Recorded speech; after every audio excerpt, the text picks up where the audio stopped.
안녕하세요. 네, 만나 뵙게 돼서 반갑습니다. 전 방금 소개받은 한국은행 국제수지팀의 김지은 과장입니다. 네, 이렇게 많은 분들 앞에서 서게 되니까 항상 떨리는 것 같아요. 네, 그래서 강의를 진행하면은 약간 미숙한 점들도 많이 보이실 텐데요. 네, 여러분들의 많은 이해를 부탁드리고요. 그리고 오늘 날씨도 덥고 비도 왔는데 이렇게 많은 분들이 와주셔서 정말 감사드리고요. 힘들게 시간을 내서 오신 만큼 많은 것들을 얻어 가실 수 있도록 저도 많이 노력하겠습니다. 자, 그럼 이제 한번 시작하겠습니다. 예, 오늘 강의를 어떤 순서로 진행하게 될지 간략하게 말씀을 드리겠습니다. 우선 국제수지 통계란 어떤 것이고, 그리고 어떻게 구성이 되고, 그리고 어떤 작성 원칙으로 작성이 되는지에 대해서 말씀을 드리고요. 그리고 어떤 대외 거래가 발생했을 때 실제로 국제수지 통계에 어떻게 적용이 되는지에 대해서 말씀을 드리겠습니다. 그리고 국제수지 통계에 대한 이해를 바탕으로 해서 최근 우리나라의 국제수지 동향과 특징에 대해서 간단하게 말씀드리는 시간을 갖도록 하겠습니다. 자, 국제수지 통계에 대해서는 아마 경제에 관심이 많으신 분들뿐만 아니고 경제에 관심이 없으신 분들도 신문이나 뉴스에서 굉장히 많이 언급되고 있는 거를 들으신 적이 많을 거예요. 예, 우리나라 같이 이렇게 수출입 거래, 그러니까 대외 거래가 굉장히 그 경제에서 차지하는 비중이 큰 나라 같은 경우에는 이렇게 국제수지 통계를 주로 국내 경제 상황 분석은 물론 국제 유동성 파악이라든지 아니면 대외 거래 국제 비교 또는 우리나라 경제 정책을 수립하는 데 있어서 굉장히 유용하게 사용을 하고 있습니다. 그럼 국제수지표가 뭔지 볼까요? 자, 국제수지표의 의의인데요. 국제수지표란 일정 기간 동안 거주자와 비거주자 간에 이루어진 모든 경제적 거래를 체계적으로 분류, 정리해서 기록한 표입니다. 이 말씀을 오늘 강의하게 되면서 굉장히 많이 할 것 같아요. 이거에 근거해서 이제 뒤에 성격 같은 것도 말씀드리고 그렇게 할 건데요. 우선 국제수지는 이런 성격을 갖고 있는 거고요. 영어로는 Balance of Payments, 줄여서 BOP라고 주로 많이 부르기도 합니다. 근데 여기 보면은 참고로 제가 국제투자대조표의 정의에 대해서 잠깐 설명을 해놨는데요. 국제투자대조표는 이러한 경제적 거래의 결과로 나타난 한 나라의 금융자산과 부채를 보여주는 재무상태표로서 국제수지통계하고 국제투자대조표는 굉장히 밀접한 관계를 갖습니다. 이 내용에 대해서는 잠시 뒤에 다시 설명을 드리도록 하겠습니다. 이렇게 한 나라의 대외 거래 상황을 나타내는 국제수지 통계는 대부분의 나라에서 작성을 하고 있는데요. 우리나라에서는 한국은행이 공식적인 통계 작성 기관입니다. 주로 이제 저희는 매월 편제를 하고 있는데 매월 통계를 작성해서 이월 그러니까 다음 달 초에 발표를 합니다. 그래서 이번 달도 이제 7월 달 국제수지 통계가 9월 2일 날 나올 예정입니다. 그러면 국제수지는 어떻게 작성을 하고 있었는지 연역 잠깐 살펴보겠습니다. 우선 우리나라가 IMF에 처음에 가입을 하게 되면서 그때부터 국제수지 통계를 편제하기 시작했는데요. 1957년도에 1950년에서 56년까지의 연간 통계를 만들어서 발표를 했습니다. 1958년부터는 기존의 연간 통계를 반기 편제로 전환을 했고요. 그리고 1965년도에는 반기로 했던 거를 분기로 점점 줄여가는 거죠. 줄여서 편제를 하기 시작했고요. 1978년부터는 현재처럼 지금이 월 편제하고 있잖아요. 그래서 지금처럼 월 단위 편제로 이렇게 편제 주기를 축소를 해서 공표를 하고 있습니다. 그리고 1998년도에는요. BPM5 국제수지 매뉴얼 제5판이라고 하는데요. 이 BPM5에 맞춰서 경제 통계를 개편을 하고 이행을 완료를 했습니다. 2006년도에는 경상수지의 계절 조정 계열을 발표를 했고요. 그리고 경상수지 중에서도 경상수지 그 항목에 대해서 지역별로 세분화해서 발표를 하기 시작했습니다. 이것뿐만 아니고 이제 서비스 무역 세분류 통계라고 있는데요. 이거는 UN이나 IMF 등 6개 국제기구에서 정한 서비스 무역 통계 매뉴얼이라고 있어요. 그 매뉴얼에 따라서 그 서비스 수지를 좀 더 세분화해서 발표하는 그런 건데요. EBOPS라고도 하는데 이게 Extended Balance of Payments Service, 그래서 서비스에 대해서 세분화해서 나타내는 통계입니다. 그리고 2014년에 보시면 이제 최근인데요. BPM6, 그러니까 국제수지 매뉴얼 제6판을 이행을 했습니다. 네, 아까부터 계속 이제 BPM이라는 말을 자꾸 쓰는데요. 이거는 국제수지 매뉴얼의 약자인데 이 내용에 대해서도 잠시 뒤에 다시 설명을 드리도록 하겠습니다. 그리고 참고로 여기 그 지역별 경상수지가 2006년부터 지역별로 세분화해서 발표를 했는데 국제수지를 구성하는 건 3가지거든요. 경상수지, 자본수지, 금융계정. 근데 경상수지를 제외한 나머지 자본수지하고 금융계정은 2009년부터 지역별로 세분화해서 공표를 하고 있습니다. 예, 국제수지 작성 영역에 대해서 잠깐 간단하게 말씀을 드렸고요. 그러면 이제 국제수지표의 의의에 대해서 하나하나 세부적으로 살펴보도록 하겠습니다. 아까 처음에 국제수지표의 의의를 일정 기간 동안 거주자와 비거주자 사이에 일어나는 모든 경제적 거래를 체계적으로 분류 작성한 표라고 말씀을 드렸는데요. 국제수지의 의의의 그 항목별로 한번 보겠습니다. 우선 첫 번째, 일정 기간 동안을 보시겠는데요. 네, 국제수지 통계는 어느 한 시점에서의 대차 상황을 기록한 잔액 통계가 아니고 일정 기간 중에 발생한 거래를 집계한 플로우 통계입니다. 그래서 보면은 현재 우리나라는 월별로 작성을 하고 있고요.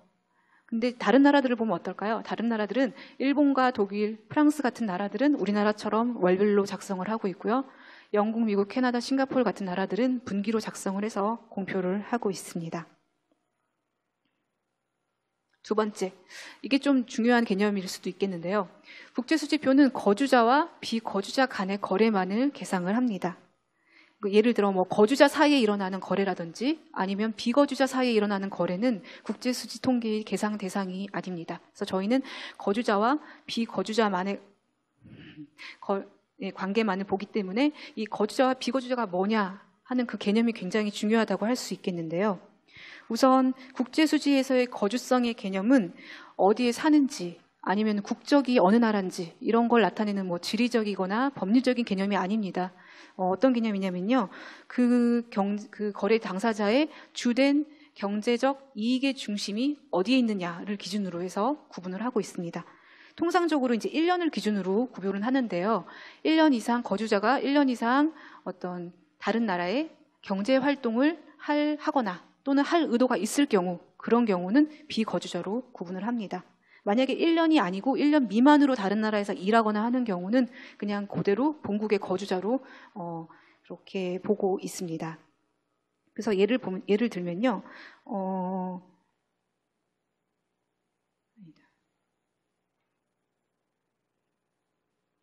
마찬가지로 그 외국인도 마찬가지인데요. 외국인이 우리나라에 와서 이제 뭐 경제활동 하는 경우가 굉장히 많잖아요. 근데 1년 이상 일하는 경우는 우리나라 거주자로 보고요. 1년 미만의 기간으로 우리나라에서 경제활동을 수행하는 경우는 비거주자로 보고 있습니다. 그럼 마찬가지로 기업도 마찬가지예요. 기업 같은 경우도 우리나라가 만약 우리 국내 기업이 해외에다가 현지 생산 법인을 설립했을 경우를 한번 보면은요. 예를 들어서 이제 삼성전자의 베트남 법인 같은 거를 예를 들어서 설명을 해볼게요. 국내 기업이 해외에 설립한 해외 현지 법인 같은 경우, 삼성전자의 베트남 법인 같은 경우는 거주자일까요? 비거주자일까요? 비거주자입니다. 왜냐하면 해외에서, 베트남에서 그 생산 활동을 수행하고 있기 때문에 비거주자로 보고 있습니다. 그런데 이런 삼성전자 베트남 법인이 우리 한국에 있는, 우리나라에 있는 본사, 그러니까 삼성전자 본사하고 뭐 거래를 하거나 수출입을 하거나 하는 경우는 그거는 국제수지 계상 대상이 되는 겁니다. 그래서 왜냐하면 그 베트남 법인 같은 경우는 비거주자, 그리고 우리나라 본사는 거주자, 그 사이에 일어난 거래를 계상하게 됩니다. 그럼 거꾸로 이제 외국은행의 국내 지점 같은 경우도 한번 볼게요. 외국은행, 예를 들어서 뭐 중국은행 같은 애들이 서울에다가 지점을 내잖아요. 그래서 중국은행 서울 지점이 있는데요. 그런 중국은행 서울 지점은 거주자입니다. 왜냐하면 우리나라 안에서 경제 활동을 수행하고 있기 때문에 거주자로 보고요. 이런 외국은행의 국내 지점이 그 해외에 있는 본점하고 거래를 하게 된다면, 뭐 대출이라든지 차입이라든지 이런 여러 가지 경제 거래를 하게 된다면 그것 역시 국제수지 거래에 계상이 됩니다. 예를 한번 보겠습니다. 예, 많이 아시죠? 예, 기성용인데요. 기성용은 거주자일까요? 비거주자일까요? 네, 비거주자입니다. 해외에서 경제활동을 수행하고 있기 때문에 이런 경우는 우리나라 국적을 가지고 있다 하더라도 비거주자로 보고 있습니다. 두 번째, 사진이 조금 희미하긴 한데요. 주한미군이에요. 예, 주한미군은 어떨까요? 이건 조금 난이도가 있죠. 주한미군은 거주자일까요? 비거주자일까요?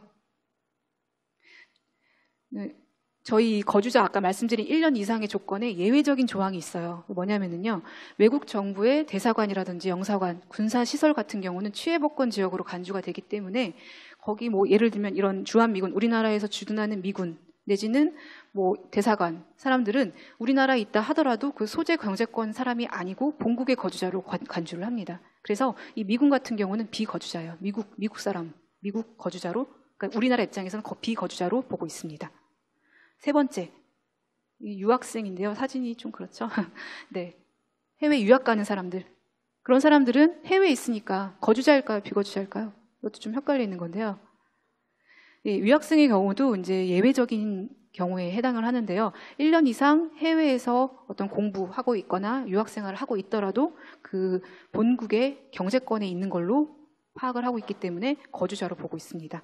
그래서 이 거주자와 비거주자는 일반적으로 1년을 기준으로 해서 나누는데 예외적인 상황은 아까 말씀드렸다시피 어떤 대사관, 영사관, 군사시설 이런 것들은 예외적으로 뭐 1년 상관없이 취급을 하고 있고요. 그리고 유학이라든지 또 하나 말씀드릴 거는 치료 있잖아요. 병 때문에 치료를 위해서 해외에 좀 오랫동안 체류하는 경우, 그런 경우도 1년 이상 해외에 체류한다 하더라도 거주자, 우리나라 거주자로 보고 있는 그런 예외 조항 중에 하나입니다. 세 번째, 모든 경제적 거래를 다룬다고 했는데요.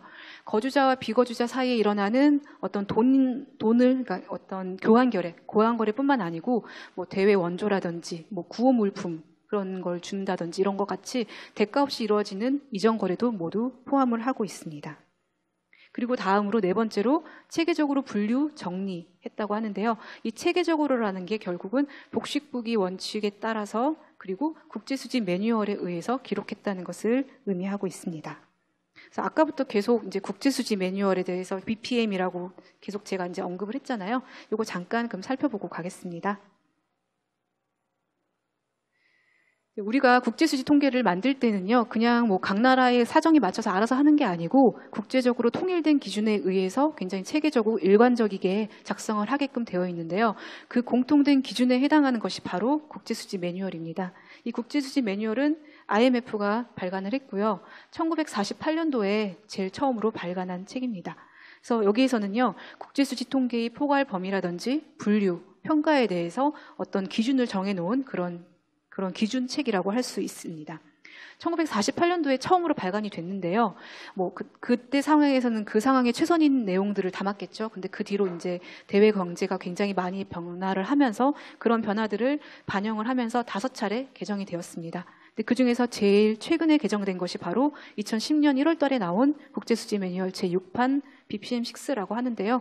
네, 이 BPM6에 따라서 우리나라도 지금 국제수지 통계를 작성을 하고 있습니다. 근데 대충 보면은 이렇게 새로운 개정판이 나오면요, 뭐 언제까지 해라라고 정해져 있는 게 아니고 각 나라의 사정에 맞춰서 이제 그걸 이행을 하게 되거든요. 근데 우리나라는 굉장히 좀 빨리 한 편이에요. 2014년 3월달 작년에 BPM6 이 기준에 맞춰서 전체 통계를 다 개편을 했고요. 그리고 1980년도까지 다 시계열을 소급을 했습니다. 근데 이 BPM6 잠깐 설명을 드리면요, 오늘 말씀드릴 내용 중에서 이제 BPM6 관련된 내용이 좀 많은 것 같아요. 그래서 간단하게 설명을 드리자면요, 이렇게 생겼어요. 예, 이게 BPM6인데 책인데요. 굉장히 예쁘죠. 예쁜데, 예, BPM6고 이제 이 이름은 Balance of Payments and International Investment Position Manual. 이게 정식 이름이고요. 줄여서 저희가 BPM6라고 부르긴 합니다. 이거 보시면은요, 이 BPM6로 개정하게 된 제일 큰 목적이 뭐냐?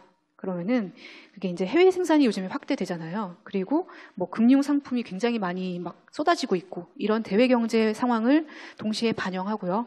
그와 더불어서 국제 그 국민 소득 통계라든지 아니면은 통화금융 통계라든지 그런 다른 거시경제 지표와의 정합성 좀 맞추기 위한 그런 목적을 위해서 이런 BPM6로 새로 개정을 했습니다. 요즘엔 보면요, 그 복수 경제권 기업이라고 해서 다국적 기업들이 굉장히 많아지고 있잖아요. 그리고 거기다가 글로벌 생산 판매 시스템이 이렇게 구축이 되면서 기존에 갖고 있던 통관 수출입 통계로는 그런 거래들을 포착할 수가 없습니다. 그래서 그런 것들을 포착할 수 없기 때문에 BPM6에서는 그런 내용들을 담아서 하게 했고요. 그럼 어떻게 담느냐? 기존의 그 통관 수출입 통계 같은 경우는 관세선을 통과하면 무조건 수출입으로 잡는 그런 종류였는데요. 이 BPM6에서는 관세선의 기준이 아니고요. 소유권 이전 기준을 좀 더 명확하게 적용을 했다고 볼 수 있거든요. 그래서 다음에 보시면은 수출입 설명하면서 다시 설명을 드리도록 하겠습니다. 그래서 이런 요즘에 다국적 기업 많이 늘어나고 해외 생산이 굉장히 많이 일어나고 이런 것들을 반영을 하면서 이제 BPM6의 이런 내용들을 반영을 하도록 권고를 하고 있고요. BPM6를 이행하게 되면 아무래도 이런 기존의 어떤 무역 수지의 왜곡이라든지 아니면 실물 공제하고 금융 거래와의 어떤 그런 불일치 부분 이런 것들을 어느 정도 해결할 수 있지 않을까 그렇게 기대를 하고 있습니다. 그러면 국제수지 통계 작성 원칙을 간단하게 알아보겠습니다. 국제수지 통계를 작성할 때는 몇 가지 원칙이 있는데요. 우선 첫 번째, 회계 원칙은 복식부기 원칙을 따르고 있습니다. 여기 보시면 이렇게 복식부기 원칙을 따른다는 거는 이제 많이 아시겠지만 거주자와 비거주자 간에 어떤 거래가 일어나면 차변과 대변에 동일한 금액을 동시에 계산하는 것을 의미를 합니다. 한쪽은 차변이라고 해서 산술적으로는 마이너스 부호를 갖고요. 한쪽은 대변이라고 해서 플러스 부호를 갖잖아요. 그래서 이 두 개에 하나씩 동시에 차변과 대변에 동시에 동일한 금액을 동시에 계산하게끔 그렇게 되어 있습니다. 그래서 여기 보면요, 차변에는 상품 수입, 그러니까 실물 자산의 증가, 서비스 지급, 본원 이전 소득의 지급 또는 금융 자산 증가, 금융부채 감소 이런 것들을 차변에다가 기록을 하고 있고요. 대변에는 상품 수출, 서비스 수입, 그다음에 본원 소득, 이전 소득 수입, 금융 자산 감소, 금융 부채 증가, 나머지 자본이선 수입, 처분 이런 것들을 담고 있습니다. 근데 여기서 좀 헷갈릴 수 있는 게요. 여기 보면은 차변이 마이너스잖아요. 근데 자산 증가가 마이너스에 들어가죠. 네, 이게 좀 헷갈릴 수 있는 부분인데요. 자산이 증가하면은 차변에 들어간다는 거. 상품 수입도 수입을 하게 되면 내가 갖고 있는 실물 자산이 늘어나는 거잖아요. 자산이 늘어나면 차변에, 금융 자산도 마찬가지고요. 그리고 실물 자산, 금융 자산 모두 자산이 감소하면 대변에 들어가고 나머지는 좀 일반적으로 생각하는 그런 거에 부합을 하는데 자산은 좀 거꾸로라서 좀 많이 좀 헷갈려 하시는 분들도 많은 것 같아요. 그래서 자산 증가는 마이너스 그리고 자산 감소는 플러스 반대로 들어간다는 거 뒤에서 계속 말씀드릴 겁니다. 자, 이렇게 복식부기 원칙에 의해서 국제수지가 기장이 되면은 결국 차변에 있는 모든 금액이랑 대변에 있는 모든 금액을 합하면 얼마가 돼야 될까요? 이게 동일한 금액이 들어가면요, 나중에 국제수지표로 다시 이렇게 옮겨 적으면은 다 더하면 0이 돼야 됩니다. 그게 원칙이고요. 0이 되지 않는 경우에 대해서도 나중에 말씀을 드리겠습니다. 근데 이렇게 말씀드리면 사실 좀 이게 좀 이해가 잘 안 되죠? 그래서 예시를 하나 들었습니다. 우리나라에서 거래 1과 거래 2만 일어나는 정말 초간단한 이런 거래를 가정을 한번 해봤는데요. 실제로는 대외 거래가 엄청나게 많이 일어나죠. 근데 어떻게 다 할 수는 없고 대표적인 한 두 가지만 우선 들어서 실제로 어떻게 국제수지표로 기장이 되는지 살펴보겠습니다. 거래 1, 자동차 500만 달러만큼 수출하고 대금을 현금으로 받은 경우. 이런 경우는요, 아까 자동차 수출을 하면 내가 갖고 있는 실물 자산은 감소하죠. 자산 감소 내지는 수출. 다시 앞으로 가보면요, 수출이나 자산 감소는 대변 플러스로 기장을 합니다. 그래서 여기 보면 대변에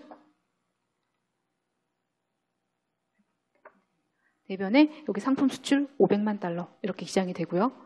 거꾸로 이제 수출을 하면 돈을 받잖아요. 돈을 받게 되면 거주자의 어떤 현금이 늘어나는 거죠. 현금이 늘어나는 거는 금융 자산이 늘어나는 거죠. 금융 자산의 증가는 차변에 기입을 하게 돼 있죠. 그래서 차변에 현금 5. 현금 5 이렇게 들어갑니다. 그럼 이 거래 1을 국제수지표로 한번 옮겨보겠습니다. 그러면 여기 보면은 경상수지의 상품수지 안에 수출이 또 하나 있는데요. 그 안으로 5가 들어가고요. 그리고 이 현금은 기타 투자 안에 나중에 이제 설명드릴 텐데요. 기타 투자 안에 현금 및 예금이라는 항목이 있거든요. 금융계정인데요. 그 항목에 마이너스 5, 이건 차변이니까 마이너스 5 이렇게 들어갑니다. 그러면 5하고 이게 1번이 지금 1번 거래거든요. 5하고 마이너스 5 하니까 이 거래로는 국제수지표 전체로는 0입니다. 그러니까 두 번째 거래, 거주자가 해외 여행 경비로 100만 달러를 사용한 경우. 거주자가 해외에서 여행을 하면서 경비로 사용한 거는 우리가 서비스를 수입한 게 아니고 서비스 지급이죠. 서비스에 대한 지급. 그렇기 때문에 서비스 지급은 앞에서 보셨다시피 차변에 제공받은 거, 차변에 기장을 합니다. 그래서 차변에 서비스 지급 1. 근데 반대로 경비를 지급을 하면 내가 갖고 있는 현금은 줄어들죠. 현금 줄어들면 금융자산은 줄어드는 거니까요. 금융자산 줄어드는 거는 대변에 1로 이렇게 표시가 됩니다. 그래서 이거를 국제수지표로 다시 옮겨보면은요. 여기 서비스 수지의 지급, 차변이 지급이죠. 차변에 1, 기타 투자의 현금으로 1. 이렇게 되면은요. 이게 플러스 0이 아니지 않냐 그러는데 이 지급이 결국 마이너스거든요. 마이너스 1, 1. 두 개의 거래 합하면 0이 됩니다. 그래서 보면은 이 두 거래만 있다고 가정했을 때 경상수지는 플러스 4가 되죠. 5 마이너스 1이니까 4. 금융계정은 두 개 더하면 마이너스 4. 그래서 이걸 다 더하면은 합계는 0이 됩니다. 이게 우리 국제수지의 기본적인 작성 원칙이거든요. 그래서 이렇게 양쪽의 복식부기 원칙에 따라서 양쪽의 대차 양변의 똑같은 금액을 계산을 하게 되면 결국은 국제수지표에서는 0이 나오게 됩니다. 근데 0이 나오는 이런 경우는요. 오차 및 누락이 0입니다. 그래서 오차 및 누락은 뒤에서 다시 설명을 드릴 텐데요. 이게 0이 아닐 때, 국제수지의 모든 항목을 다 더했을 때 0이 나오지 않았을 때 이 부분을 조정하는 항목입니다. 그래서 이거는 다 뒤에 다시 설명을 드리겠습니다. 두 번째, 거래의 평가는 어떻게 하느냐. 거래는요, 모두 거래 당사자 사이에 합의된 실제 시장 가격으로 합니다. 근데 다만 이제 시장 가격이 있지 않는 경우가 있죠. 거래가 안 일어나는 경우. 그런 경우는 시장에서 일어난 경우를 가정하고 시장 가격으로 계상을 그렇게 하게 됩니다. 그리고 세 번째, 발생주의 원칙을 따르는데요. 이 모든 거래는 계상 시점은 발생주의 원칙에 따라서 계상이 됩니다. 예를 들면 뭐 경제적 가치가 생성되거나 변화되거나 교환되거나 이전되거나 소멸될 때 그때를 거래의 계상 시점으로 하는데요. 뭐 채권이나 채무관계 같은 경우에서도 그 채권 채무의 소유권 변동이 일어났을 때를 기준으로 해서 국제수지에 계상을 하게 됩니다. 네 번째, 이 국제수지가 워낙 대외 거래를 다루다 보니까 굉장히 다양한 통화로 이루어져 있어요. 뭐 엔화, 유로화, 달러화 이렇게 여러 가지 통화로 이루어져 있는 거래들을 하나의 기준 통화로 환산을 해야 됩니다. 근데 이렇게 하나의 통화로 환산을 할 때 어떤 통화로 하느냐는 사실 그 나라가 알아서 자율적으로 결정하는 부분이거든요. 근데 우리나라 같은 경우는 기초자료로 사용되고 있는 뭐 통관통계라든지 외환수급통계라든지 이런 대부분의 통계들이 다 미달러화로 작성이 되기 때문에 국제수지 통계도 마찬가지로 달러화로 미달러화로 작성을 하고 있습니다. 참고로 말씀드리면 일본 같은 나라는 엔화로 국제수지 통계를 작성을 하고 있어요. 달러 없이 그렇게 자국 통화로 국제수지 통계를 작성하는 나라들도 있습니다. 그리고 거래에 의한 변동분만을 잡는데요. 어떤 잔액이 증가했다는 거는 거래에 의한 걸 수도 있고 아니면 환율 변동분과 같은 이런 비거래 요인에 의해서 변동이 됐을 수도 있거든요. 근데 저희가 국제수지 통계에서는 이런 비거래 변동분은 모두 제외를 하고 실제 거래에 일어난 부분만을 경제적 거래에 일어난 부분만을 국제수지 통계에 계상을 하게 됩니다. 그리고 마지막으로 경상수지와 자본수지는 총액, 금융계정은 순액으로 기록한다. 말은 좀 어려운데요. 우선 경상수지하고 자본수지 말씀을 드리면은요. 경상수지, 자본수지는 수입, 지급 이거를 상계 그러니까 두 개를 이렇게 플러스 마이너스 서로 이제 더하지 않고 따로따로 대변과 차변에 각각 총액으로 기장을 합니다. 예를 들어서 어떤 거냐면요. 여행수지 항목을 한번 예를 들어볼게요. 여행수지 같은 경우는 여행 수입은 뭐가 될까요? 여행 수입은 외국인들이 우리나라에 와서 여행으로 인해서 돈을 우리가 받은 거. 지급은 여행 지급은 우리가 다른 나라에 가서 여행을 하고 돈을 지불한 것. 근데 이 두 개를 뭐 더하거나 빼거나 하지 않고 각각 지급, 수입 각각을 총액으로 계상한다는 뜻입니다. 근데 반면에 금융계정은 좀 다른데요. 금융계정은 순액으로 합니다. 금융계정은 금융자산, 금융부채 그 각각에 대해서 금융자산은 금융자산에서의 순액으로 금융부채는 금융부채 안에서의 순액으로 작성을 합니다.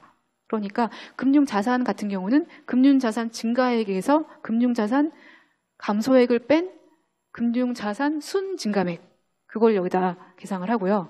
금융부채도 마찬가지로 금융부채에서 증가한 부분에서 잠수한 부분을 뺀 순증가액, 그것만을 부채에 계상을 합니다. 근데 이렇게 하는 이유가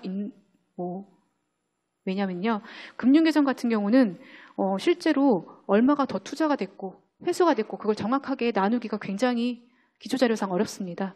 그래서 이렇게 순액으로 하기도 하고요. 그리고 또 금융계정 같은 경우는 순액으로만 경제 분석을 한다 하더라도 금융거래 흐름에 대해서 어떤 의미 있는 그런 연구를 할 수 있기 때문에 이렇게 하고 있습니다. 그러면 금융계정까지 했고요. 뒤에 보시겠습니다. 아마 한 몇 달 전에 국제투자대조표 아마 경제 강좌 한 걸로 제가 알고 있는데요. 그때서도 아마 그때 오신 분들은 이 표를 보셨을 거예요. 그래서 요거 간단하게 설명을 하겠습니다. 이게 앞서 국제수지 통계는 일정 기간 동안 거주자와 비거주자 사이에 일어나는 모든 경제적 거래를 시장 가격으로, 실제 시장 가격으로 체계적으로 작성한 표다, 그렇게 말씀을 드리면서 저 아래 참고로 국제투자대조표를 잠깐 언급을 했었는데요.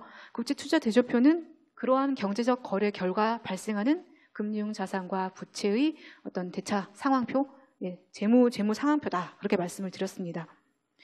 보시면은요, 국제투자대조표는 일정 시점에 어느 한 나라 거주자가 가지고 있는 비거주자에 대한 어떤 금융자산과 부채, 잔액을 체계적으로 정리한 표입니다.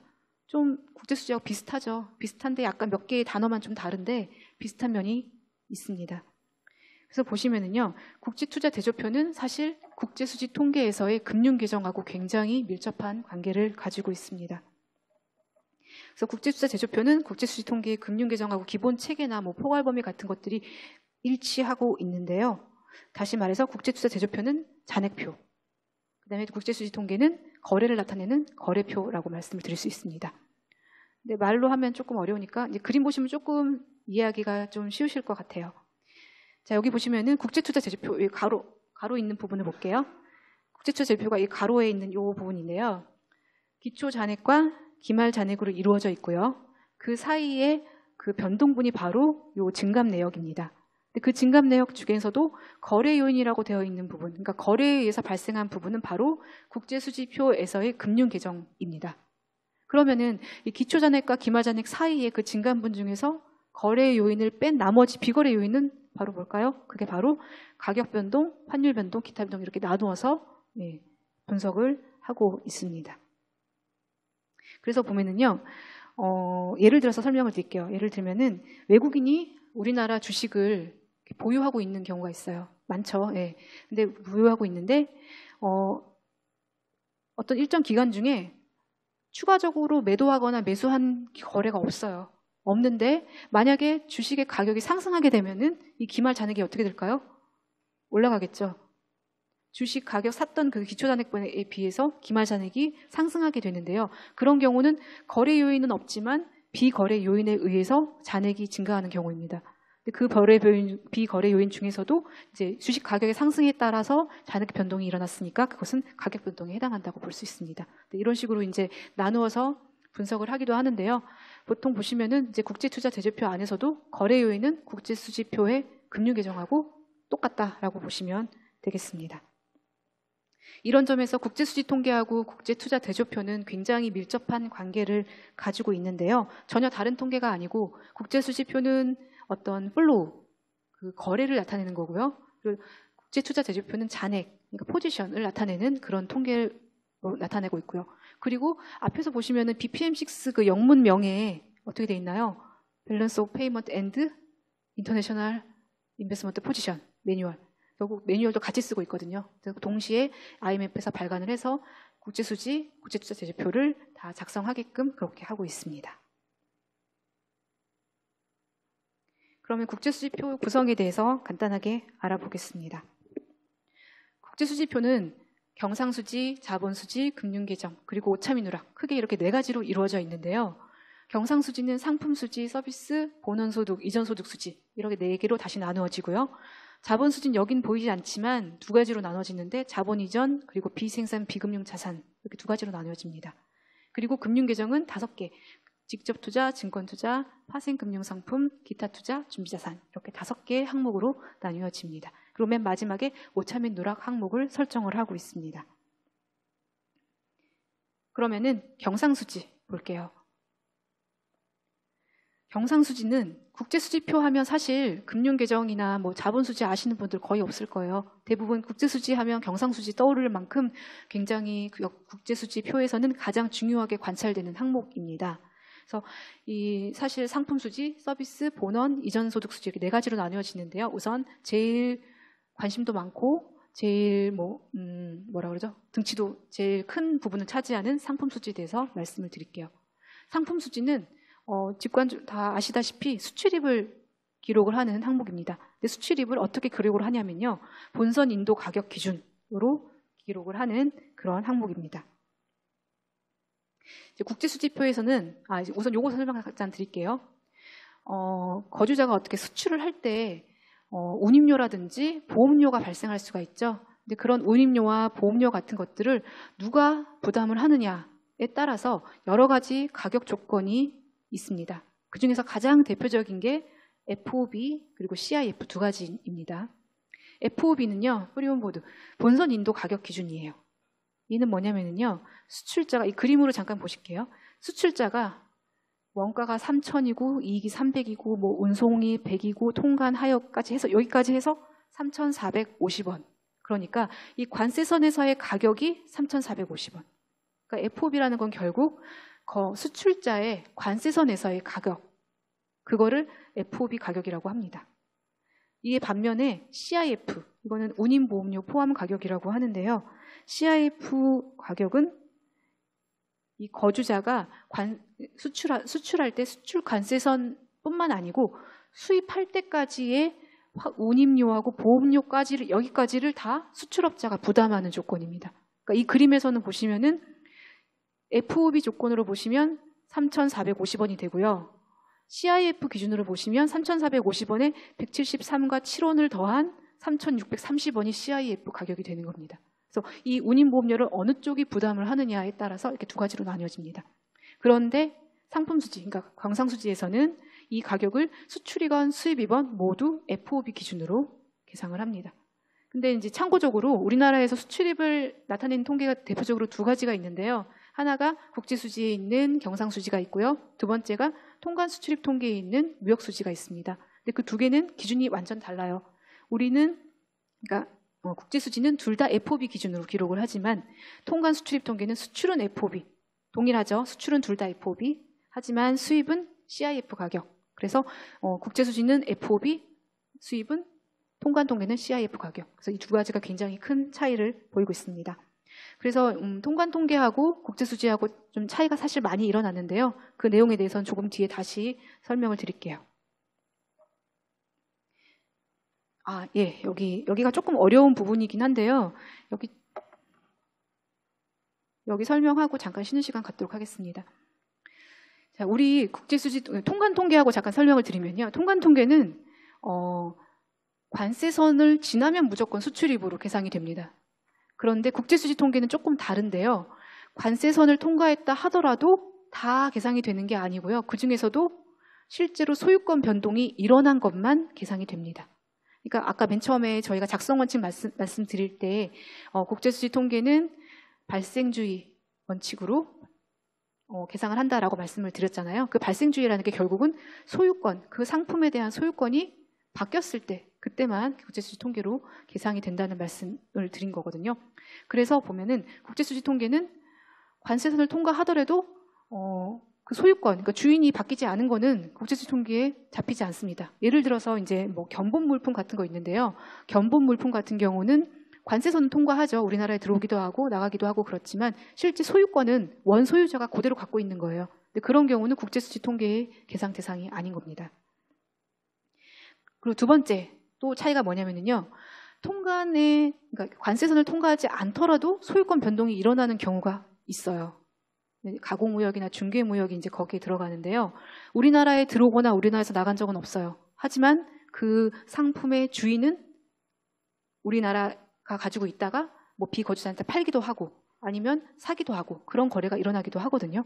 그 두 가지가 바로 예시가 가공무역하고 중개무역 두 가지입니다. 그래서 간단하게 설명을 드릴게요.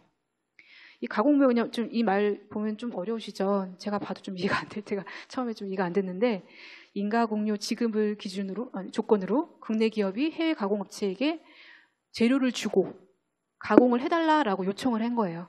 요청을 하면은 그 해외 가공업체는 수수료만 받고 가공만 해주는 거예요. 여기서 가공이라 하는 거는 뭐 간단한 가공, 조립, 뭐 라벨링 뭐 이런 것들이겠죠. 근데 그런 것들을 해주고 수수료만 받는 거예요. 근데 그런 경우는 상품이 소유주가 바뀐 게 아니죠. 그냥 가공만 해달라고 요청만 했으니까 그때까지는 계속 우리나라의 물품인 거예요. 물론 다른 나라에 있긴 하지만 우리나라의 물품인 것을 걔를 다시 해외에 판매하거나 이럴 때 수출로 잡는 건데요. 이건 좀 이따 뒤에서 그림 보면서 말씀드릴게요. 조금 헷갈리네요. 여기 보실게요. 이 그림 보면 좀 나을 것 같아요. 이제 한국에 있는 하나기업이라는 데에서 이제 중국에 있는 어떤 기업한테 물품을 뭐 원재료 같은 거를 주면서 이거를 가공을 해달라, 조립을 해달라라고 요청을 합니다. 그러면 중국에서는 그 물건을 열심히 이제 가공을 하겠죠. 그런데 그때까지는 그 물건의 소유주는 중국이 아니에요. 한국에 있는 거예요. 한국에 있는 물건인데 한국의 소유주인데 그냥 가공만 하게끔 중국에 지금 있는 상태인 거예요. 그럼 가공을 다 끝내면은요, 이 중국은 인가공유라고 해서 수수료를 받고요. 그 물건이 우리나라로 다시 들어올 수도 있어요. 하지만 들어오지 않고 그냥 중국에서 그냥 중국 또는 다른 나라로 팔리는 경우가 있습니다. 근데 이런 경우는 우리나라 관세선에는 통과를 안 하니까 전혀 잡히지가 않겠죠. 근데 실제로는 이 물건의 소유는 한국 하나기업이 갖고 있다가 다른 나라, 중국이나 다른 나라 제3국으로 판 거기 때문에 얘는 소유권 변동이 일어난 거죠. 이런 경우는 국제수지 통계에서는 잡고 있다는 말씀 드리는 겁니다. 그래서 이 물건이 지금 어디 있냐가 중요한 게 아니고 소유권이 누구한테 있느냐가 중요하다는 거죠. 그래서 이런 경우는 통관 통계에는 잡히진 않지만 추가적으로 국제수지 통계에서는 잡고 있는 내용 중에 하나입니다. 그래서 여기 보면요, 이렇게 가공무역을 하는 이제 품목들이 몇 개가 있는데요. 디스플레이 패널이라든지 뭐 반도체 아니면 의류, 옷 같은 거 그런 것들을 이런 식으로 많이 우리가 수출을 하고 있습니다. 근데 이런 경우는 우리나라에 들어오지 않았으니까 통관 수출입 통계에서는 잡히지가 않습니다. 그래서 여기 보면은 파란색 부분이 소유권 변동이 없는 거예요. 그냥 한국의 소유인 재료가 나가고 한국의 소유인 물건이 들어온 거니까 이 파란색 부분은 국제수지 통계에서는 잡히지 않습니다. 단 이 한국 기업이 중국한테 가공료를 지급한다든지 중국에 있던 이 물건을 딴 나라로 팔 때, 뭐 수입을 할 때 이럴 때만 국제수지 통계에 잡히는 겁니다. 이게 결국은 이제 소유권 변동에 따라서 소유권 이전을 기준으로 해서 수출입 통계를 잡는다는 건데요. 그리고 두 번째, 중개무역은 좀 더 간단해요. 뭐냐면요, 거주자가 해외에서 어떤 물건을 사서 국내에는 반입하지 않고 원상태 그대로 뭐 가공하지 않고 그대로 그냥 딴 나라에 파는 거, 이게 바로 중개무역이에요. 예를 들면 이제 그림으로 나오는데요, 한국에 있는 어떤 기업이 수입 계약을 맺어요. 어떤 중국에 있는 기업하고. 보통 일반적으로는 수입 계약을 맺고 수출 대금이 가면은 여기 물건이 일로 들어오죠, 한국으로. 근데 이 경우는 들어오지 않아요. 얘가 갖고 있는 걸 우선 중국에 있습니다. 그리고 한국이 또 다른 어떤 비거주자하고 수출 계약을 맺어서 수출 대금을 받습니다. 보통 수출 대금을 받으면 이 물건도 이쪽으로 나가야 되죠, 일반적으로는. 근데 이것도 나가지 않아요. 여기 있던 중국인이 바로 얘한테 주는 거예요. 그냥 인도를 하는 거죠. 이런 경우도 관세선을 통과하지 않기 때문에 통관 수출입 통계에는 전혀 잡히지 않고요. 단 이렇게 소유권 변동 이전이기 때문에 저희 그 국제수지 통계에는 잡힙니다. 근데 최근 들어서 사실 이런 류의 수출입 거래가 굉장히 많아졌습니다. 왜냐하면 워낙 그 뭐 생산, 뭐 세계적인 어떤 판매, 생산 이런 체계가 약간 다국적으로 이렇게 구축이 되면서 약간 이런 식으로의 어떤 해외 생산, 뭐 그런 거죠. 글로벌 매뉴팩처링 뭐 이렇게 얘기하죠. 그런 것들이 많이 일어나면서 실제 관세선을 통과하지 않음에도 불구하고 실제 수출이 일어나는 이런 경우가 많이 일어나게 되면서 이제 BPM6에서는 이런 내용들을 추가해서 반영을 하게끔 그렇게 되어 있습니다. 그래서 실제 결과적으로 보면은 통관 수출입 통계하고 국제수지에서의 수출입은 굉장히 차이가 많이 납니다. 나중에 혹시 찾아볼 일 있으시면 보겠지만 그 차이 격차는 결국 이런 것들에 의한 것도 일부분 기여를 하고 있다고 보시면 되겠습니다. 그러면 마지막 이것만 말하고 쉬는 시간 가질게요.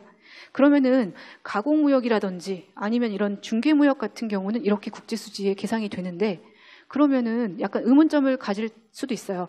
해외 현지법인 같은 경우 있잖아요. 우리나라 국내 기업이 해외에다가 설립한 해외 생산법인 같은 경우는, 그 해외 생산법인 같은 경우는 걔네들은 비거주자죠. 해외에서 생산 활동을 하고 있기 때문에 비거주자인데요. 그럼 그 비거주자들이 생산하거나 판매하거나 하는 것들은 우리나라의 국제수지에 전혀 영향을 미치지 않을까요?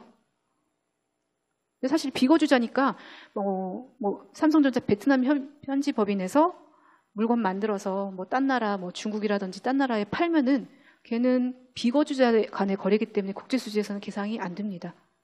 그러면 영향을 미치지 않느냐? 그건 아니에요. 왜냐면은요, 보통 해외 현지 법인이 이렇게 영업 활동을 열심히 해가지고 이익을 많이 얻었잖아요.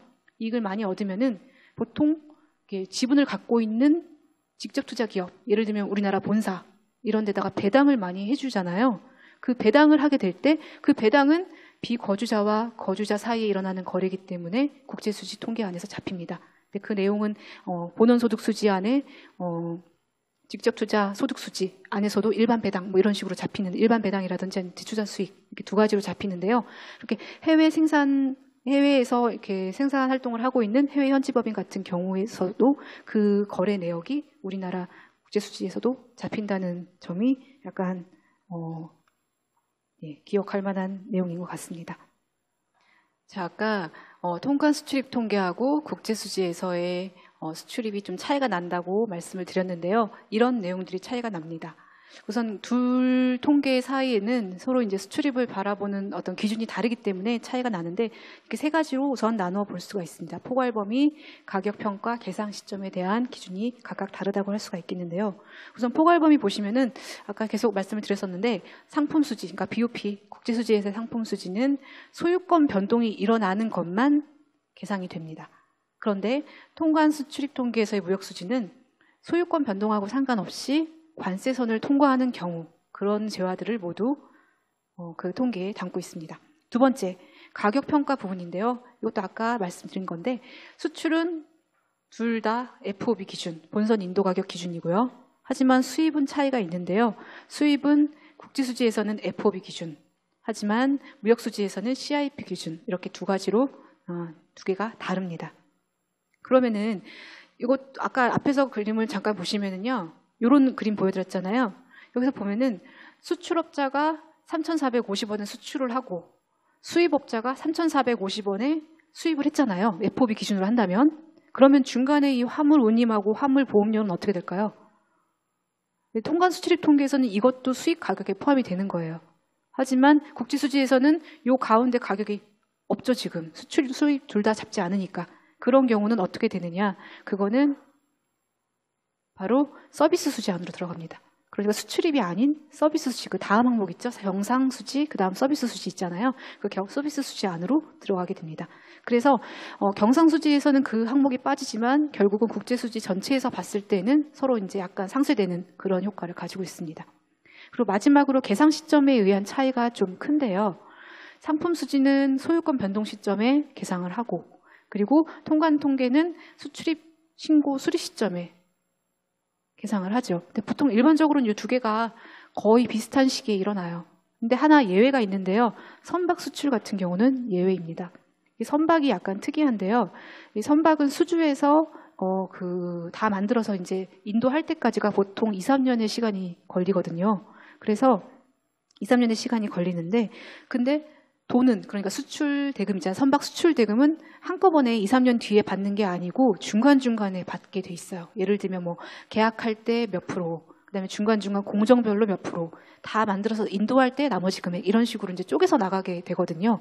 그런데 통관 수출입 통계에서는 그 배가 다 만들어져서 맨 마지막에 인도될 때 그때 수출로 잡힙니다. 그런데 국제수지에서는 돈을 받을 때마다 그 돈 받은 부분만큼 그 소유권 이전이 됐다고 가정을 하고 돈 받은 시기에 그때그때의 국제수지 그 수출입으로 계상을 하게 됩니다. 그래서 이런 게 좀 많이 차이가 나는 부분 중에 하나고요.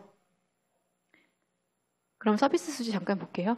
서비스 수지는 거주자와 비거주자 사이에서의 어떤 서비스 거래를 기록하는 항목으로 수입, 여기서의 수입은 수출입에서의 수입이 아니고요. 돈 받는 거 그리고 지급 두 개의 차이를 기록을 하고 있습니다.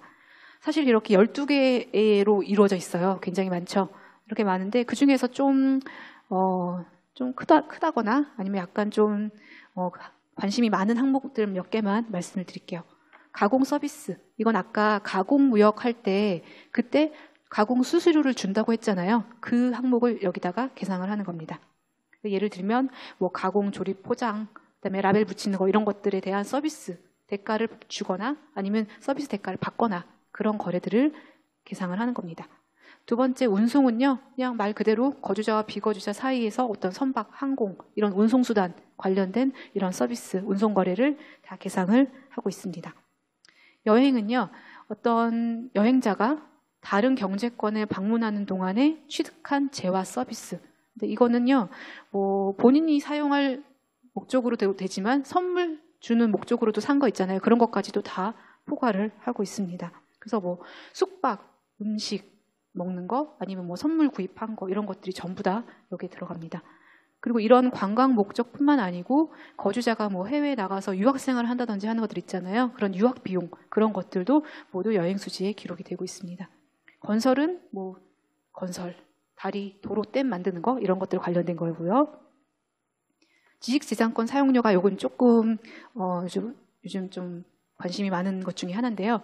특허권, 상표, 저작권 등의 사용에 대한 대가, 사용료에 대한 지급을 한다던가 아니면 받는다던가 이런 것들이고요. 또는 책이나 컴퓨터 소프트웨어 또는 영화 같은 것들 복제하거나 배포할 수 있는 라이선스 있잖아요. 그런 것들에 대한 대가를 모두 지식재산권 사용료에다 계상을 하고 있습니다. 우리나라의 주요 수출품은 뭐 다들 아시겠지만 뭐 휴대폰 내지는 뭐 반도체 뭐 이런 것들이잖아요. 근데 그런 제품들이 사실 해외 기술을 많이 이렇게 사용을 하고 있어요. 근데 그런 경우는 해외 기술 의존도가 굉장히 높은데 해외 생산 의존도가 높다는 거는 결국은 지식재산권 사용료를 우리가 많이 내야 된다는 뜻이죠. 그래서 최근에 보면은 수출이 늘어나면은 그만큼 이 지식재산권 사용료도 약간 늘어나는, 지급이 늘어나는, 적자가 늘어나는 그런 형태를 보이기도 하고 있습니다. 마지막으로 기타 사업 서비스가 있는데요. 뭐 기타가 들어가는 모든 항목이 그렇듯이 나머지 것들이 들어가고 특히 연구개발 서비스, 전문 경영 컨설팅 서비스 이런 것들이 들어가는데 연구개발 서비스는 아까 여기 들어가는 특허권 있잖아요. 특허권을 사용한 거에 대한 사용료는 여기에 들어가지만 특허권을 사고 파는 거는 이 연구개발 서비스 안으로 들어갑니다. 그리고 전문 경영 컨설팅 서비스는 뭐 그야말로 컨설팅하고 그다음에 또 뭐 법률, 회계 이런 것들, 마케팅 이런 것들이 전부 여기에 들어가고요. 나머지 뭐 기술 관련된 것들은 이 항목으로 들어가고 있습니다. 경상수지에서의 세 번째 항목 본원소득수지에 대해서 잠깐 보시겠는데요. 본원소득수지는 거주자와 비거주자 사이에 발생하는 급료 및 임금 또는 투자소득 이 두 가지로 이루어져 있습니다. 급료 및 임금은 제목에서 보시면 아시다시피 뭐 임금을 받는다든지 준다든지 이런 내용인데요. 여기서 특징은 뭐냐면 1년 미만이에요. 1년 미만 다른 경제권에서 일하면서 비가 빠졌네요. 비거주자로부터 받은 보수 또는 국내에 1년 미만 고용된 비거주자에게 우리나라 사람이 지급한 보수가 다 급료 및 임금에 들어갑니다. 1년 미만이 왜 그럴까요? 1년 이상이면 아까 뭐라고 말씀드렸죠? 1년 이상 다른 나라에 가서 일하는 사람들은 비거주자예요. 비거주자가 비거주자한테 받는 임금은 국제수지 대상 거래가 아니죠. 근데 1년 미만 일하는 사람들은 이 사람들은 딴 나라 가 있어도 우리나라 거주자인 거잖아요. 그래서 거주자가 다른 나라로부터 받는 임금이나 보수는 국제수지 계상 대상이 됩니다. 그러면은 1년 이상, 그러니까 장기간 동안 다른 나라에 일하는 사람들의 그런 임금은 국제수지에 전혀 계상이 안 될까요? 그건 아닌데요. 1년 이상 다른 경제권에서 일하면서 받는 보수를 우리나라에 있는 본국에 송금하는 경우가 있잖아요. 외화로 송금하는 경우. 그런 경우는 뒤에서 설명드릴 여기 이전소득 수지 안에 들어갑니다. 그러니까 그런 경우에 외화로 송금하는 경우에는 잡힌다고 볼 수 있습니다. 두 번째 투자소득인데요. 투자소득은 말 그대로 금융자산이나 부채를 보유함으로써 발생하는 어떤 배당이라든지 이자 같은 이런 수익들을 모두 계상하는 겁니다. 그래서 원천별로 해서는 직접 투자로부터 오는 소득이면 직접투자 소득, 증권 투자면 증권투자 소득, 아니면 여기에 들어가지 않는 나머지 것들은 모두 기타 투자 소득에 들어갑니다. 그래서 보시면은 직접 투자 소득 요거 두 개는 아는데 요거는 뭐냐면요. 여기 두 개 안 들어가지만 가장 큰 게 뭐냐면은 그 외환보유액 운용 수익이 있어요. 네, 그런 것들이 기타 투자 소득 안에 들어간다고 보시면 됩니다. 형태별로도 분류를 할 수 있는데요. 형태별로는 배당의 형태를 띠고 오느냐 아니면 이자 형태냐. 배당은 다시 나뉘어지는데요. 일반 배당 또는 재투자 수익 이렇게 나눠집니다. 그래서 여기 보면 배당은 다 아시잖아요. 근데 재투자 수익은 좀 생소하시죠? 그래서 재투자 수익을 간단하게 설명을 드리면요. 우선 직접 투자 기업이 그 해외로 나가서 열심히 영업활동, 생산활동을 해서 돈을 많이 벌었어요. 근데 그 돈 번 것 중에서 배당을 해주죠. 주주들한테 배당을 해줘요. 근데 배당을 해주고 남은 것들이 있어요.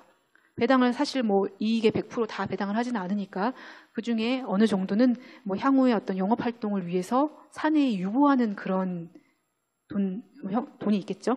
그런 것들을 재투자 수익이라고 합니다. 그래서 국제수지에서는 이것을 재투자 수익이라고 해서 본원소득 수지 안에 재투자 수익이라는 항목에 그리고 직접 투자 안에 있는 수익 재투자라는 항목에 부호만 반대로 해서 둘 다 계상을 하고 있어요. 사실 이거는 뭐 이 돈이 우리나라로 오거나 한 건 아니에요. 하지만 영업 활동을 하고 남은 그런 어떤 잉여금의 어떤 유보액을 다시 직접 투자에 재투자한다라는 의미에서 이렇게 국제수지 안에서는 잡고 있습니다.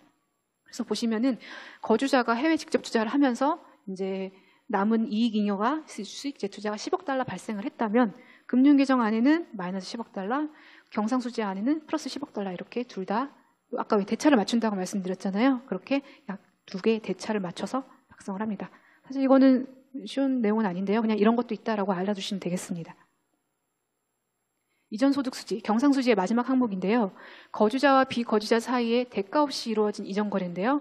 아까 좀 전에 말씀을 드렸다시피 1년 이상 고용된 경우, 비거주자인 경우 그 경제권의 거주자로 취직되는 근로자의 송금, 본국으로 송금하는 내용들 그런 것들이 잡히고요. 또는 뭐 구호물품이라든지 아니면 무상 원조하는 것들.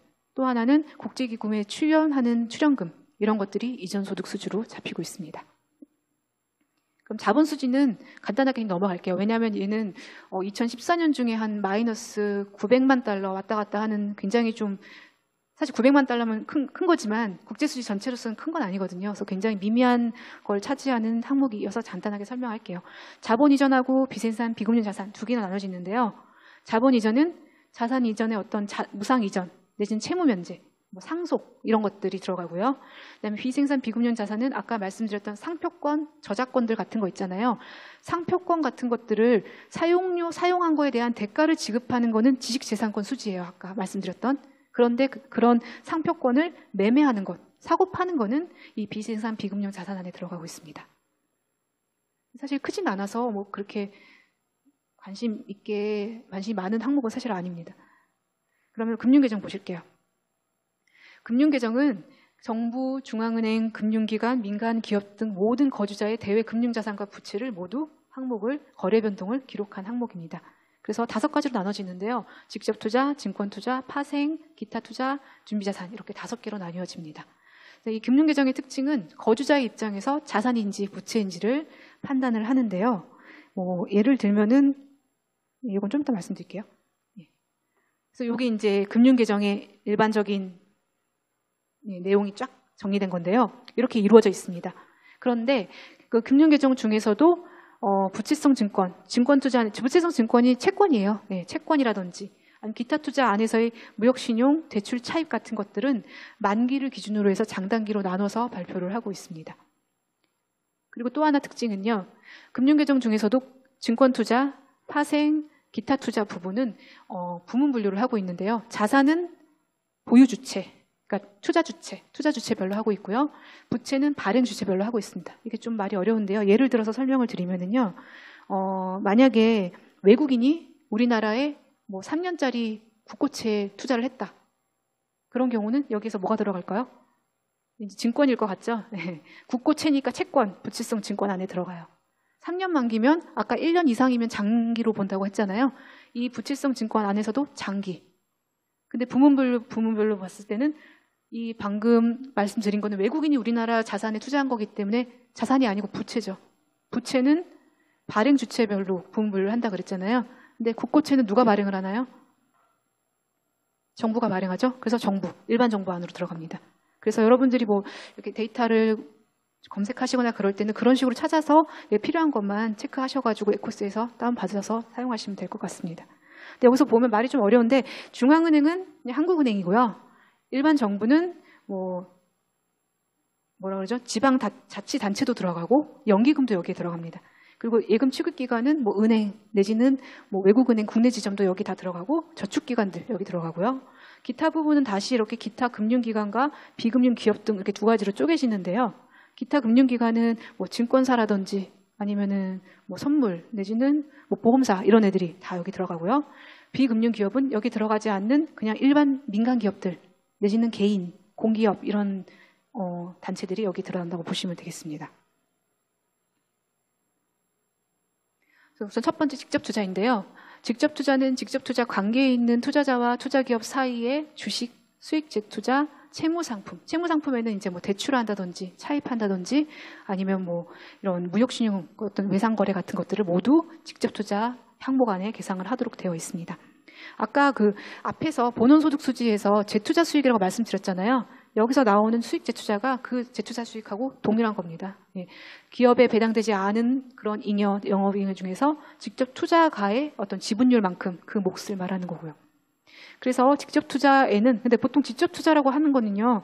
일반적으로 이제 특정 기업의 경영에 대해서 어떤 영향력을 행사할 수 있을 경우에 그런 경우에 이제 영업이득을 얻기 위해서 보통 그 기업들이 어떤 자본이라든지 아니면 기술 이런 것들을 해외로 이전하는 그런 거래들을 다 말하잖아요.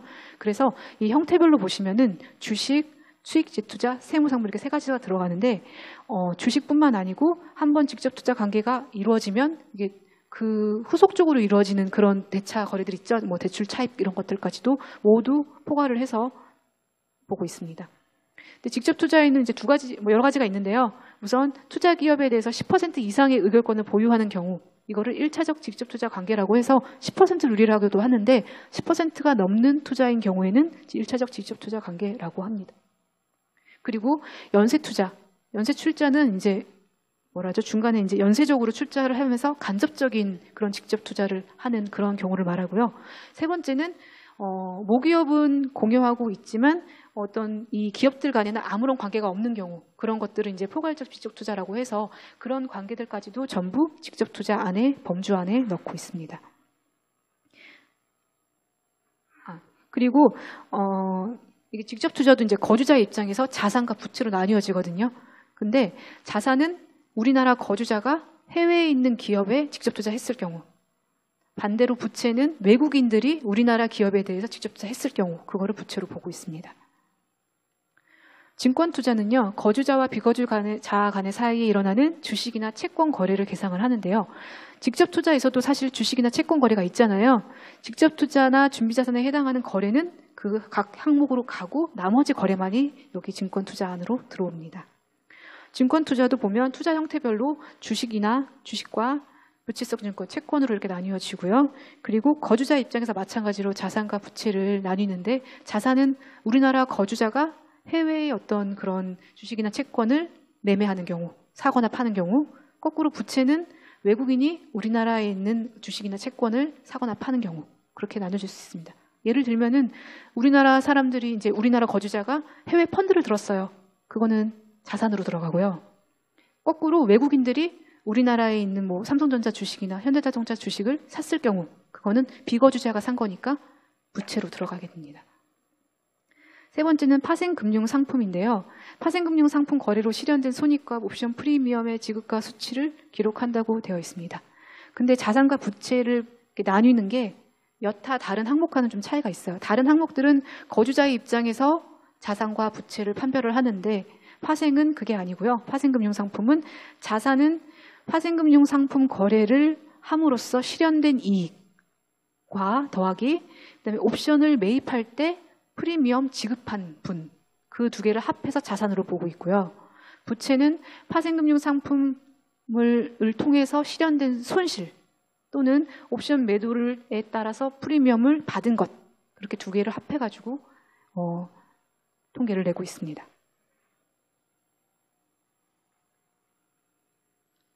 자, 금융계정의 마지막 기타 투자 잠깐 보시겠습니다.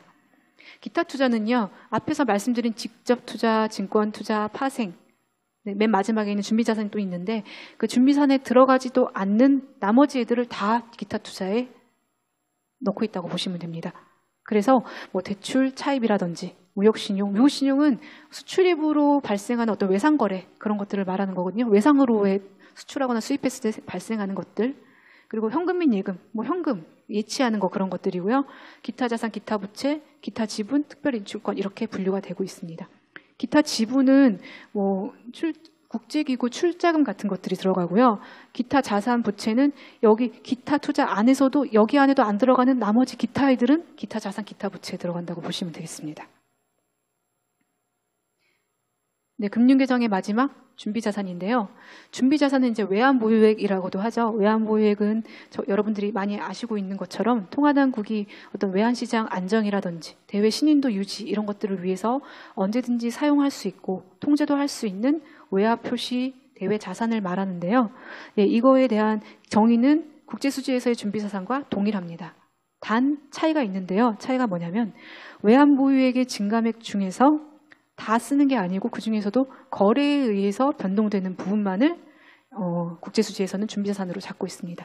그러면 거래가 아닌 부분은 어디로 갈까요? 아까 비거래 요인이 있는 바로 국제투자대조표 안으로 들어간다고 보시면 되겠습니다. 마지막 항목 오차미 누락입니다. 사실 국제수지 통계는 아까 계속 말씀드렸는데 복식부기 원칙에 따라서 계상을 하다 보니까 차변과 대변에 동일한 금액이 들어가고 그러니까 결국은 전체 국제수지를 모두 합하면 0이 되는 게 사실은 원칙입니다. 근데 실제 이제 편제하는 과정에선 그렇지가 못한데요. 왜냐하면은 국제수지 통계를 작성할 때 사용되는 그런 자료들이 워낙 여러 가지 원천에서 입수가 되기 때문에 그런데요. 예를 들면 이제 뭐 경상수지 수출입에서는 통관 통계 등을 많이 사용을 하죠. 근데 이제 금융계정 같은 데서는 사실 그 금융기관들이 보고한 그런 내역들을 사용을 하거든요. 근데 이게 여러 가지 이유가 있을 수 있는데요. 어떤 환율을 기준으로 해서 환산을 했느냐 그런 점에서도 차이가 있을 수 있고요. 그리고 이제 월별로 보고를 하다 보니까 이제 거래는 매일매일 일어나잖아요. 근데 월별로 취합을 하다 보니까 언제 그럼 환산을 하느냐 어떤 계상 시점의 차이 이런 것들에 의해서도 차이가 사실 납니다. 게다가 이제 보고하는 사람들의 약간 보고 오류도 일부 있을 수 있고요. 그래서 이런 것들로 인해서 사실 전체 국제수지가 0이 나오는 건 사실 불가능합니다. 그래서 보통 차이가 좀 나는데요. 그 차이분을 조정하기 위해서 오차 및 누락이라는 항목을 설정을 합니다. 이게 뭐냐면요. 우리 원래 국제수지 전체를 다 더하면 0이 나와야 되는데 0이 안 나올 경우가 있어요. 예를 들면 경상수지는 100인데 금융계정은 원래는 마이너스 100이 나와야 되죠. 그래야 0이 나오니까. 근데 경상수지는 100인데 금융계정은 마이너스 90이 나왔어요. 그러면은 두 개 더하면은 얼마 되나요? 10이죠, 10. 0이 아니잖아요. 그런 경우는 그 나머지 나온 그 10에다가 반대부호를 붙여요. 마이너스 10. 그래서 그 오차 및 누락이라는 항목을 설정을 합니다. 그러면은 경상수지, 자본수지 100, 금융계정 마이너스 90, 오차 및 누락 마이너스 10 하면 다 합해서 0이 나오도록 그렇게 사후적으로 균형을 이루게 하게끔 조정하는 항목이라고 보시면 되겠습니다. 그래서 보시면은 이 오차 및 누락이라는 항목이 통계를 얼마큼 잘 작성했는지 내지는 뭐 통계적 불일치 정도가 어느 정도인지를 좀 어느 정도 다는 아니지만 어느 정도 보여줄 수 있는 그런 항목이라고 보실 수도 있겠습니다. 그러면 경제통계 시스템에서의 국제수지가 어디에 있나 잠깐 검색하는 방법 알려드리겠습니다. 여러분 뭐 과제 하실 때나 아니면 뭐 업무 같은 거 하실 때 사실 뭐 통계 자료 많이 뽑을 때 있으시잖아요. 그럴 때 아마 경제통계 시스템에 들어오셔서 검색하신 분들이 많으실 거라고 생각이 되는데요. 우리 경제통계 시스템 에코스라고도 부르는데 이 에코스에는 한국은행에서 발표하고 공표하는 통계뿐만 아니고 우리나라의 기본 통계들, 기본 주요 통계들도 많이 수록이 되어 있어서 굉장히 많이 이용들 많이 하시고 계시고 유용성도 굉장히 높은 걸로 그렇게 보고 있습니다. 사실 저희들도 이 업무를 할 때 이 에코스를 항상 이용을 하거든요. 여기서 다운을 받아서 이제 작업을 하거나 아니면 뭐 어떤 추세를 보던가 이럴 때 굉장히 많이 이용을 하고 있습니다. 보통 경제통계 시스템은 이 주소로 그냥 ecos.bok.or.kr 이렇게 들어가시면 돼요. 근데 한국은행 홈페이지 보시면은 옆에 이제 뭐라죠? 연계 사이트, 패밀리 사이트 이런 데 가보면은 경제통계라고 있거든요. 그걸 찍어도 이 사이트로 바로 들어오실 수 있습니다. 이렇게 바로 이제 들어오시면 바로 이제 뜨는 제일 초기 화면인데요. 화면이 이렇게 되어 있는데 왼쪽에 보시면은 주제별로 1부터 17번까지 쫙 있습니다. 이 중에서 이제 여러 가지 뭐 필요하신 통계들 보시면 되는데 그 중에서 이제 국제수지 통계는 8번이에요. 8번 안에 들어가 있고요. 8번을 딱 찍으면은 이제 이렇게 구성이 되어 있습니다. 그래서 8-1-1번 이게 이제 국제수지 오늘 말씀드린 내용. 두 번째는 계절 변동 조정 경상수지, 경상수지에 대해서 에세이한 그런 내용이고요. 세 번째는 서비스 무역 세분류 통계라고 해서 이 국제수지 내에서 서비스 수지 안에서도 서비스 수지를 다시 좀 더 세분화한 내용들이에요. 그게 서비스 무역 세분류 통계에 들어가시면 보실 수 있습니다. 네 번째가 지식재산권 무역수지라고 해서 아까 지식재산권 관련된 거 말씀드렸잖아요. 그거 관련해서 좀 더 복잡하게 좀 자세하게 나온 통계고요. 그리고 8-2번 보시면 지역별 국제수지라고 해서 이건 연간으로 나오는 건데 국제수지를 지역별로 나눴어요. 근데 지역을 뭐 다 국가별로 나눈 건 아니고요. 미국, 중국, 일본, EU 주요국하고 그리고 뭐 동남아, 중남미, 중동, 기타 이렇게 8개로 나누어서 발표를 하고 있습니다. 그래서 이거는 지금 2014년까지 나온 상태입니다. 그리고 국제수지는 2015년 6월까지 통계가 나와 있고요. 시작점은 1980년 1월부터 통계가 나와 있습니다. 그리고 이렇게 보시면 되고요. 여기서 이제 국제수지를 딱 찍으시면 이제 아까 좀 전에 말씀드렸던 요 체계표가 나오죠. 경상수지 하나, 둘, 셋, 4개가 있고요. 자본수지 2개, 금융계정, 직접 증권 이렇게 해서 5개, 오차민 누락까지 이렇게 보실 수가 있습니다. 여기 보시면은 여기 플러스 누르시면은 이제 뭐 세부 항목별로 또는 장 단기별로 또는 부문 분류를 한 내용까지도 보실 수가 있습니다.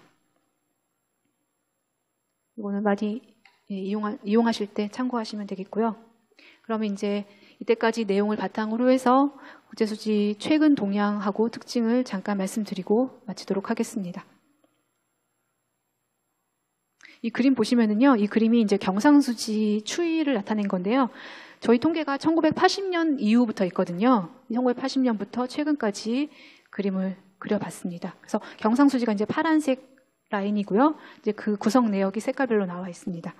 이 내용을 보시면은 저희가 이제 1998년도에 외환위기 바로 직후에 1998년도에 여기 적자를 막 하다가 흑자로 전환을 했죠. 이때가 이제 흑자 400.6억 달러인가? 예, 400.6억 달러 정도였는데 그때 흑자로 전환을 한 다음에 계속 지금까지도 흑자 기조를 유지를 하고 있는 상태입니다. 근데 그래프는 보시면 알겠지만 우리나라 경상수지는 대부분 상품수지에 의해서 결정이 되죠. 상품수지의 방향에 따라서 경상수지의 방향도 결정되는 그런 모습을 보이고 있고요. 그리고 여기 상품수지도 보시면은 이때가 1997년이죠. 외환위기 때 쫙 내려갔다가 다시 좀 올라갔다가 이때가 이제 언제죠? 이때는 그거네요. 그 원자재 가격이 굉장히 폭등을 하면서 잠깐 수입의 증가세가 확대가 되면서 이렇게 내려왔다가 다시 이제 올라갔다가 다시 내려온 게 이제 2008년, 7년, 8년 그때 금융위기 때 그때 이제 경상수지가 좀 감소가 되었다가 다시 이제 올라가는 그런 추세를 보이고 있습니다. 그래서 2014년쯤 보시면은 892.2억 달러 흑자를 나타내고 있고요. 그리고 상품 수지는 926.9억 달러 흑자를 나타내고 있습니다. 그래서 여기서 보시면은 서비스 수지가 이제 약간 이렇게 점점점점 되어 있는 요 모양인데요. 서비스 수지는 우리나라는 항상 만년 적자를 나타내고 있는 그런 모습을 보이고 있습니다. 그리고 본원소득 수지가 빨간색인데요. 본원소득 수지가 원래는 적자를 계속 나타냈다가 2009년부터 맞죠? 2010년이네요. 2010년부터 처음으로 흑자를 나타내고 지금 계속 그 추세를 유지하고 있는 그런 모습을 보이고 있습니다. 이게 뭐 때문이냐면요. 본원소득 수지 안에는 금료 및 임금하고 그리고 이제 투자 소득 수지가 들어가잖아요. 근데 그 투자 소득 수지에서도 이제 그 직접 투자 배당 같은 것들이 좀 많이 늘어나면서 이때 본원 소득 수지가 흑자로 전환된 그런 모습을 보이고 있습니다. 그리고 마지막으로 이전 소득 수지는 적자를 계속 보이고 있고요. 우리나라 서비스 수지 추이인데요. 서비스 수지는 아까 말씀드렸다시피 12개 항목으로 이루어져 있는데 그중에서 가장 대표적인 거 좀 큰 것들 위주로만 봤는데요. 여기서 보시면은 운송이라든지 건설은 서비스 수지 안에서도 대표적인 흑자 항목이에요. 계속 플러스를 나타내고 있죠. 그리고 반면에 여행이라든지 지식재산권, 기타 사업 서비스 수지 이런 것들은 다 마이너스를 나타내는 적자 항목으로 보실 수가 있습니다. 여기서 보시면은 2012년도에 이 적자가 조금 2012년도에 적자 규모가 마이너스 52.1억 달러로 줄었던 것을 보실 수 있는데요. 요거는 주로 보시면은 이제 운송 이런 것들이 많이 늘어난 거고요. 그다음에 건설도 늘어난 이런 영향을 받아서 이게 적자 규모가 축소된 것으로 볼 수 있습니다. 그리고 지식재산권 사용료 수시를 보시면은요, 계속 이제 59.9억 달러에서 계속 요 수준을 유지를 하고 있는데요. 이게 2010년도에는 59.9억 달러 적자였다가 약간 적자폭이 줄었죠. 30.2억 달러로. 이때는 뭐냐면은 우리나라가 이제 해외 직접 투자가 많이 늘어나면서 해외 직접 투자 기업으로부터 받는 어떤 지식재산권이라든지 이런 거에 대한 수입이 굉장히 많이 늘어난 것으로 보였습니다. 그래서 이 당시에는 조금 줄었다가 다시 늘어나는 모양을 보이는데요. 그 적자가 늘어나는 이유는 바로 이제 뭐 스마트폰이라든지 이런 것들, 이런 상품의 수출이 늘어나면서 이런 상품의 수출이 늘어나면 어떤 그 로열티 지급해야 된다고 말씀드렸잖아요. 그런 로열티 지급이 늘어나면서 적자폭이 좀 늘어난 경향을 보이고 있습니다. 세 번째로 본원소득 수지인데요. 본원소득 수지는 여기서는 보이진 않는데 2009년까지는 적자였어요. 적자였다가 2010년도에 4.9억 달러로 흑자로 전환된 뒤에 꾸준히 계속 늘어나는 모양을 보이고 있습니다. 근데 여기서 보시면은 뭐 주로 이제 투자 소득 수지가 대부분이죠. 투자 소득 수지가 굉장히 많이 늘었어요, 이때부터. 이거는 아까 말씀드렸다시피 어떤 직접 투자 기업에 대한 어떤 이익이 늘어나면서 잔액도 늘어나고 기업도 늘어나면서 이 배당이 많이 늘어나고 그리고 뭐 이자는 비슷한데 배당이나 재투자 수익이 많이 늘어난 데서 기인한다고 볼 수 있습니다. 그리고 이제 본용소득 수지가 이제 흑자로 많이 보이는 것 중에서 좀 많은 부분을 차지하는 부분이 이제 기타 투자 소득 수지예요. 여기 보면 65.6억 달러 중에서 이제 기타 투자 소득 수지가 거의 80, 90억 달러 가까이 되잖아요. 근데 이 이유는 기타 투자 소득 수지에 아까 그 외환보유액 들어간다고 말씀드렸잖아요. 외환보유액에 대한 운용 수익 뭐 그렇게 들어가는데 지금 2015년 7월 말 기준으로 외환보유액이 3,708억 달러 정도 되는데요. 그 돈을 그 외환보유액을 주로 해외 채권에다 투자를 많이 합니다. 그래서 그 채권에 투자를 많이 하면은 그 이자가 들어오죠. 그래서 그 이자들이 여기에 들어오면서 이쪽이 굉장히 큰 큰 비중을 차지하고 있음을 보여주고 있습니다. 금융계정인데요. 금융계정은 우선 자산 부채로 따로 보시면은 금융계정은 이렇게 지금 늘어나는 모습을 보이고 있는데요. 직접 투자 같은 경우는 특히 이 마이너스 규모가 점점 좀 커지죠. 좀 커지고 있는데 그 이유가 직접 투자 자산이 계속 더 부채보다 더 많이 나가기 때문입니다. 근데 이게 아까 좀 처음에 말씀드릴 때 부호가 좀 헷갈린다 말씀드렸잖아요. 자산 쪽은요. 부호를 반대로 해서 해석하시면 돼요. 마이너스가 커졌다는 거는 자산이 많이 나갔다는 뜻이거든요. 그래서 여기 보시면 뭐 2014년 중에도 305.6억 달러만큼 해외에 투자했다라고 보시면 돼요. 자산 쪽만. 그래서 직접 투자는 이 자산이 부채, 외국인이 우리나라에 직접 투자하는 것보다도 훨씬 많이 유출이 되면서, 그러니까 더 자산을 더 많이 투자를 하면서 직접 투자도 더 많이 이제 유출처로 보이는 것으로 나타났습니다. 증권 투자도 마찬가지인데요. 증권 투자 보시면은 계속 플러스가 굉장히 컸죠. 여기 보시면은 이제 부채가 컸다는 건데, 부채가 컸다는 거는 외국인이 우리나라 주식이나 채권을 산 게 굉장히 많이 들어왔다는 거죠. 순매수를 많이 했다는 건데, 이때 보시면은 2013년 이때쯤 14년 이때 보시면은 증권투자 자산이 엄청나게 많이 늘어났어요. 마이너스, 자산이니까 마이너스가 늘어났다는 걸로 해석을 하셔야 되니까 마이너스 늘어났다는 거니까 해외의 어떤 그런 주식이나 채권에 거주자들이 엄청 많이 투자를 했다는 걸 의미하거든요. 투자가 많이 늘어나면서 이렇게 증권투자 자체도 유출초로 전환되고 그 규모를 유지하고 있습니다. 그림을 보시겠는데요. 이게 좀 자산 쪽은 좀 헷갈리실까봐 제가 거꾸로 해놨어요. 그러니까 마이너스 350이라는 거는 유출이 됐다는 게 줄어들었다는 게 아니고 자산이 늘어났다. 해외 투자를 많이 했다는 뜻이거든요. 해외 직접 투자를 많이 했다는 뜻으로 지금 요거를 거꾸로 제가 해놨는데요. 이 그림을 보시면 아시겠지만 한 2000년대 후반부터 해외 직접 투자가 많이 늘어났죠. 많이 늘어나서 계속 늘어나는 추세를 보이고 있고 2014년 중에는 305.6억 달러 해외 직접 투자가 나갔습니다. 예, 직접 투자를 한 거죠. 근데 다음 페이지 보시면 이제 이게 직접 투자 부채 항목인데요. 이거는 외국인이 우리나라의 기업에 대해서 직접 투자한 경우죠. 그 경우를 보시면은 거의 뭐 이 수준 100억 달러에서 왔다 갔다 하는 수준을 계속 유지를 하고 있어요. 그래서 이 앞에 거하고 비교를 하시면 305억 달러가 자산이 늘어났는데 부채는 한 100억 달러 정도 늘어났으니까 그 유출처가 더 많이 나오는 걸로 그렇게 되고 있습니다. 이렇게 해외 직접 투자가 많이 늘어난 이유는 뭐 몇 가지가 있겠는데요. 과거에는 약간 저임 활용이라고 해서 이제 중국 같은 나라에서 저임금을 활용하기 위한 그런 해외 투자가 많이 늘어났었거든요. 근데 근래 들어서는 그것보다는 어떤 수출 시장 확보, 수출 시장을 좀 확대하거나 아니면은 뭐 수출 촉진을 위한 그런 해외 투자가 많이 늘어나기 때문으로 보실 수 있겠습니다. 그리고 또 하나 특징은요. 여기 파란색 진한 부분이 재투자, 수익 재투자거든요. 수익 재투자는 아까 말씀드린 게 해외 직접 기업들이 열심히 영업 활동을 해서 돈을 많이 모아서 돈을 번 것 중에서 배당을 하고도 남은 유보된 이익이라고 말씀드렸잖아요. 근데 그 유보된 이익이 굉장히 많이 늘어났죠. 2010년 이후로 많이 늘어났는데 이때는 좀 미미한 숫자였다가 많이 늘어나는 모습을 보이는데요.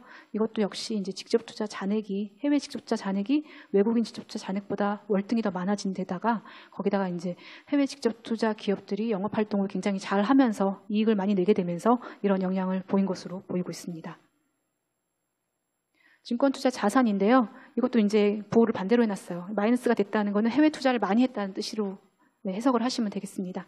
이 그림 보시면은 한 2008년도에 금융위기 있을 때는 굉장히 많이 줄었죠. 플러스지만 이거는 이제 왜 우리가 투자를 하지 않고 회수했다는 뜻이에요. 회수를 했지만 다시 이제 늘어나는 그런 경향을 보이고 있습니다. 그리고 증권투자 부채는 외국인들이 국내 거주자에 대한 그런 주식이나 채권을 매입 매도한 경우인데요. 이 경우도 보시면은 이제 2008년도에 많이 이제 순매도를 한 거죠. 특히 주식 위주로 순매도를 하다가 다시 이제 늘어나는 경향을 보이고 있고요. 2014년 중에는 92.6억 달러를 그러니까 순유입, 그러니까 투자를 한 거죠. 우리나라 주식이나 채권에 투자를 한 것으로 나타나고 있습니다. 마지막으로 기타 투자인데요. 기타 투자는 보통 이제 대출이나 차익 같은 부분에 굉장히 좀 변동성이 높은 편입니다. 특히 단기, 아까 1년 이하의 어떤 상품에 대해서는 단기라고 한다고 말씀드렸는데요. 단기 대출이라든지 단기 차입의 경우는 좀 변동성이 많이 크게 나타나는 것으로 나타나고 있습니다. 제가 오늘 준비한 강의는 여기까지고요. 경청해 주셔서 감사합니다.